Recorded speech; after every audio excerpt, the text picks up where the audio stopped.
नमस्कार, आदाब। स्वागत है आप सभी का हमारे खास प्रोग्राम में। मैं हूं आपके साथ शैलजा त्यागी। दर्शकों, हकीम साहब की पूरी टीम पहुंची है मुंबई महाराष्ट्र, जहां पे बेहद तेज बारिश हो रही है, लेकिन हम नहीं रुक रहे, नहीं थम रहे, क्योंकि हमें मुलाकात करनी है अपने परिवार के उन सदस्यों से जो सेहत और ज़िंदगी प्रोग्राम और सेहत और हिकमत प्रोग्राम का एक हिस्सा ही नहीं, परिवार के सदस्य हैं। और हम जानना चाहते हैं आपकी सेहत का हाल। आप हमारे साथ जुड़कर कितने फिट और फाइन हैं, कितने स्वस्थ हो गए हैं, ये सभी बातें हम आपसे करने के लिए आपके घर आ रहे हैं। और इसी दौरान अपने सफ़र की हमने शुरुआत तो मुंबई में कर दी है, और मुंबई के भिवंडी में आज मैं पहुंची हुई हूँ अपनी पूरी टीम के साथ। और आज हमारे साथ खास बातचीत करने के लिए मौजूद हैं हसीना खान जी। तो चलिए मिलकर उनका बहुत स्वागत करते हैं। स्वागत है मैम आपका, बहुत बहुत आदाब। कैसी हैं आप? अल्हम्दुलिल्लाह ठीक। मैम, आपकी उम्र कितनी है? आपके घर में कौन कौन है? 58 है। हमारे घर में शौहर हैं, 3 बेटे हैं, 2 बेटियां हैं, एक बहू है, पोता है जी। हाँ। तो आप घर में ही रहती हैं या बाहर भी कोई कामकाज करती हैं? नहीं, घर में रहते हैं। घर में हाँ रहती हैं। जी। आप हकीम साहब से कैसे जुड़ी? हकीम साहब से यही प्रोग्राम देख के, वो पहले तो ऐड उसमें पेपर में आती थी ना, अच्छा, हाँ। इनके लाभ में देख के तब वहाँ पहुँचे। अच्छा, तो कितने सालों से जुड़ी हुई हैं? 2008 से। 2008 से, जी।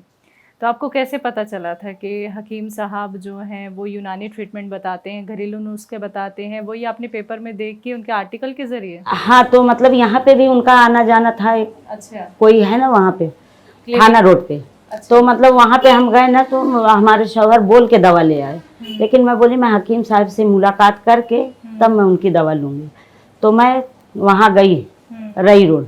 अच्छा। हाँ, रई रोड गई हूँ। वहाँ पे हकीम साहब से मुलाकात करी, दवा ली। दवा लेके 4 महीना मैं दवा खाई।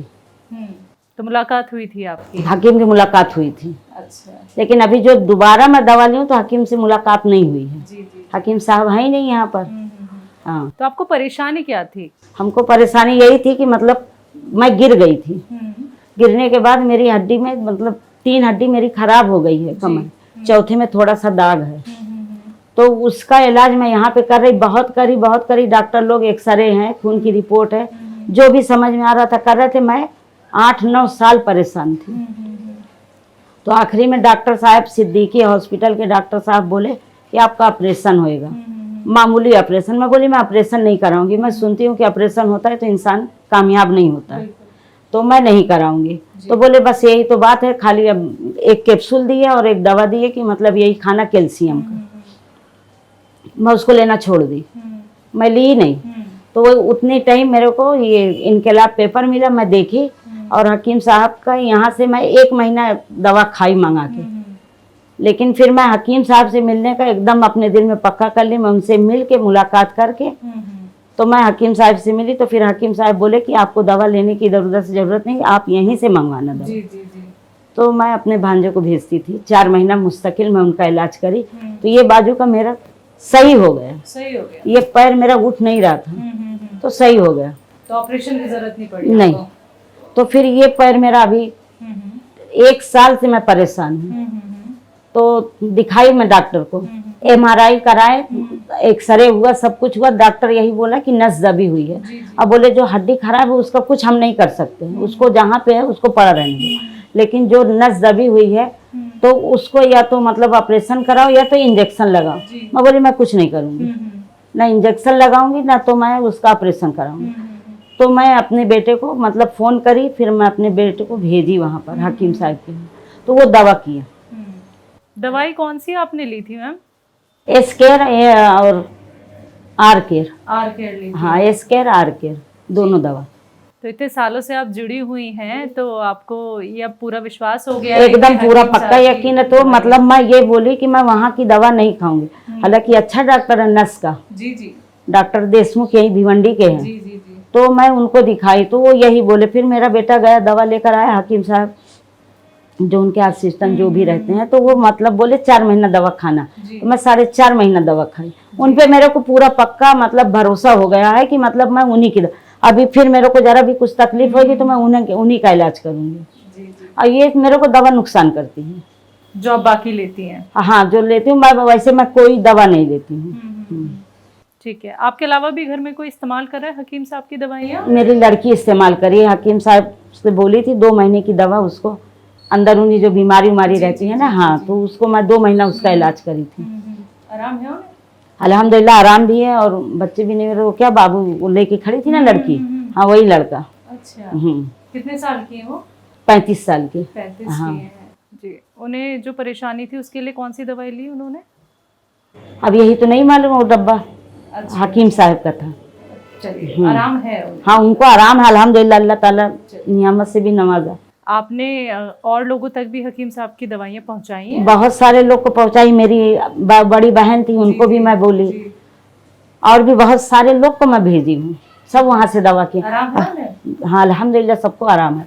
ये बाजू में भी एक लड़का था, अभी उसकी उम्र ज्यादा नहीं थी, उनको भी मैं भेजी कि मतलब जाके उनको दिखा लो, एक बार खाली उनसे मुलाकात कर दवा ले लो, अगर जो होता है अभी तुम अंग्रेजी डॉक्टर के यहाँ दौड़ना मत, पर तुम डायरेक्ट उसको दिखा लो बच्चे को। तो बोले ठीक है, तो लेकर गए हकीम साहब देखे, तो दवा दिए, 4 महीना मेरे को लगता दवा, बच्चा बिस्तर पे था। अल्हम्दुलिल्लाह आज जैसे पहले वो काम करता था आज भी वो काम कर रहा है। मैम जब आपको परेशानी थी, पैरों की तकलीफ थी, तो आपको घर का काम करने में भी, बच्चों का काम करने में भी तकलीफ बहुत होती होगी? बहुत तकलीफ होती थी, मतलब मैं तकिया वकिया लगा के ऐसे मैं एक जगह बैठी रहती थी, दीवार पकड़ पकड़ के चलती थी, चला नहीं जाता था। जी, तो आपने लगभग कितने ट्रीटमेंट आप फॉलो कर चुकी होंगी, दवाइयाँ कितनी खा चुकी होंगी कि उसके बाद आपने सोचा कि अब हकीम साहब की दवाई खानी चाहिए? 2008 से मैं हूँ, मतलब 2093 में मेरी तबीयत खराब हुई। ठीक है। नहीं 93 में, सिर्फ 93 में, तब से मुझे तकलीफ थी, लेकिन मैं लापरवाही कर दी। तो डॉक्टर को मैं दिखाई, एक्सरे निकाले सब कुछ, तब पता चला कि रीढ़ की हड्डी मेरी खराब हो गई। तो ऑपरेशन से बच के कैसा लगता है अब? अल्हम्दुलिल्लाह बहुत अच्छा, क्योंकि मैं ऑपरेशन जिसका भी हुआ है कामयाब नहीं हुआ है। बिल्कुल। तो इसलिए मैं हकीम साहब से मिली, हकीम साहब बोले कि मैं ऑपरेशन से बचाता हूँ। जी जी। हाँ, तो उनकी बात ये मेरे को मतलब अमल में आई, और मैं उनका इलाज चालू करी, कामयाब हो गई। जी, तो हकीम साहब से जुड़ के आपको कैसा लग रहा है मैम? अल्हम्दुलिल्लाह बहुत अच्छा है। अब जो भी मेरी समझ में आता है, जो मेरे को जो कमर की तकलीफ बता, सीधा रास्ता मैं बताती हूँ कि चले जाओ वहीं पर, दवा मिलेगी, महंगी है लेकिन अच्छी दवा है। घर में भी हकीम साहब के नुस्खे बनाए हैं कोई आपने? कभी कोई नुस्खा ट्राई किया? उसका बनाई थी ना बुकनी, मतलब बुकनी उनकी पता नहीं क्या क्या उसमें सब गोंद बनाई थी, अभी थोड़ी सी रखी हुई है, वो भी मैं खाती हूँ। वो भी खाती हाँ हैं? खाती हूँ अल्हम्दुलिल्लाह, सब अब सबसे आराम होता है। जो महिलाएं, जो पुरुष आपको सुन रहे हैं, जितने भी हमारे दर्शक हैं वो आपको सुन रहे हैं, और जिन्होंने अभी तक यूनानी ट्रीटमेंट नहीं अपनाए हैं, जिन्होंने अभी तक नुस्खे नहीं अपनाए हैं, बहुत सारे ट्रीटमेंट फॉलो कर रहे हैं, आराम नहीं मिल रहा है, बहुत सारे लोग ऑपरेशन कराने के लिए भी अब चले ही जाते हैं डॉक्टर के पास कि हम ठीक हो जाएंगे। तो एक तो वो ऑपरेशन से बच जाए मैम, और यूनानी और घरेलू नुस्खे अपना के खुद का ट्रीटमेंट वो खुद ही कर लें, कहीं जाने की ज़रूरत ना पड़े, उन लोगों को आप क्या कहना चाहेंगी? नहीं तो मतलब वही है कि जो अच्छा है, मतलब ऑपरेशन से बचना चाहिए, क्योंकि ऑपरेशन कमर का कामयाब नहीं होता है, और ये हकीम साहब की दवा से अल्लाह ताला शिफा देता है। मैं तो यही बोलूँगी। और हकीम साहब आपका ये इंटरव्यू सुन रहे हैं, सबसे पहले वही आपका ये इंटरव्यू देखेंगे, आप उनको कुछ कहना चाहेंगी तो आप अपने इंटरव्यू के जरिए उनसे कह सकते हैं। बस अल्लाह ताला उनको ज़िंदगी दे, सबकी खिदमत में लगे रहें। तो बहुत बहुत शुक्रिया मैम, आपने अपना वक्त हमें इतना कीमती दिया, आपने अपने घर हमें आमंत्रित किया, इतनी बारिश हो रही है उसके बाद भी आपने वक्त निकाला हमारे लिए, बहुत बहुत ठीक है।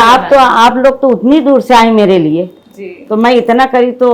बिल्कुल मैम, खिदमत करना हमारा काम है, आपकी सेहत का ख्याल रखना हमारा काम है। हाँ वो बात सही है, बहरहाल हमारा भी तो फर्ज बनता है ना, आप लोग उतनी दूर से मेरे लिए आए। बहुत बहुत शुक्रिया मैम, बहुत बहुत शुक्रिया। तो दर्शकों, आप सभी ने सुना हसीना खान जी को, जिन्होंने बताया कि हकीम साहब से जुड़ के अब वो कितनी स्वस्थ हो गई हैं। तो ऐसे ही आप लोग भी स्वस्थ हो सकते हैं, सेहतमंद हो सकते हैं। हमें फिक्र है आपकी, तभी तो हम आपसे मिलने आ रहे हैं आपके घर पे। ऐसे ही आप लोग भी हमारे साथ जुड़ सकते हैं, अपना ख्याल खुद रख सकते हैं, वो भी घर बैठे बैठे। अगला नंबर आपके घर का भी हो सकता है, लेकिन उसके लिए आपको हमारे साथ जुड़ना होगा, हमारे प्रोग्राम का एक हिस्सा आपको बनना होगा। तो एक बार फिर से मैं हाजिर होंगी एक और नए दर्शक के साथ, तब तक के लिए मुझे दीजिए इजाजत। नमस्कार, आदाब।